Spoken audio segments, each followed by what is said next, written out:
নির্বাচনের দিন ঘনিয়ে আসার সাথে সাথে জমে উঠেছে ভোটের মাঠ।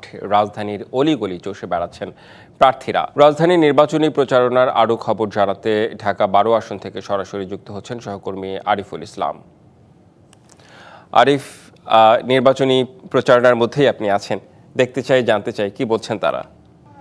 রেদওয়ান, দেখুন, যারা প্রার্থী রয়েছেন মূলত নির্বাচনের আর কিছুদিন বাকি রয়েছে, সেই প্রেক্ষিতেই কিন্তু রাজধানী বিভিন্ন জায়গায় চষে বেড়াচ্ছেন প্রার্থীরা। তার মধ্যে এই ঢাকা 12 আসনে একটি অন্যতম। যেহেতু আপনি জানেন যে এখানে 3 জন প্রার্থী রয়েছেন, তার 3 জনের মধ্যে রয়েছেন সাইফুল নামধারী। তো সেক্ষেত্রে আসলে ভোটারদের মধ্যে কিন্তু একটা দ্বিধা দ্বন্দ্ব রয়েছে।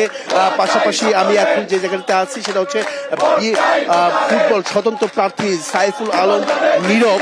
তার প্রচারণা বা তার যে অনুষ্ঠানীরা রয়েছেন, সহযোদ্ধারা রয়েছেন, তারা কিন্তু প্রচারণায় পুরো বলা যায় যে স্লোগানে মুখরিত করে ফেলেছে পুরো এলাকা, পুরো আসনটি বলা যায়। প্রতিটা জায়গায় জায়গায় তারা ঘুরে বেড়াচ্ছেন, চষে বেড়াচ্ছেন। এমনকি ফুটবল মার্কা, সাইফুল আলম নীরবের যে ফুটবল মার্কা, সেই ফুটবল মার্কায় তারা কিন্তু ভোট চাইছেন। এমনকি 12 তারিখের যে রেজাল্ট, ফলাফল আসবে, সেই ফলাফলটাই মূলত এই ফুটবল মার্কায় আসবে বলে তারা কিন্তু প্রত্যাশা করছেন। এমনকি প্রার্থী যিনি আছেন সাইফুল আলম নীরব, তিনি কিন্তু বরাবরই বলে যাচ্ছেন যে প্রার্থীরা বা ভোটাররা যারা এতদিন যে ধরনের বিদেশ থেকে দেশে রেমিটেন্সের টাকা আসে নিরাপদে।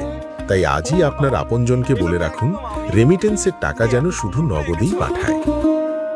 বিষয়গুলো নিয়ে তারা সংকীর্ণ ছিল, বিশেষ করে চাঁদাবাজি, সন্ত্রাসী আর অন্যান্য যে বিষয়গুলো ছিল সেগুলো দূর করার প্রতিশ্রুতি দেওয়ার পাশাপাশিও কিন্তু তরুণদের নিয়েও তারা কিন্তু এই প্রচারণার কথা জানাচ্ছেন প্রার্থী নিজেই।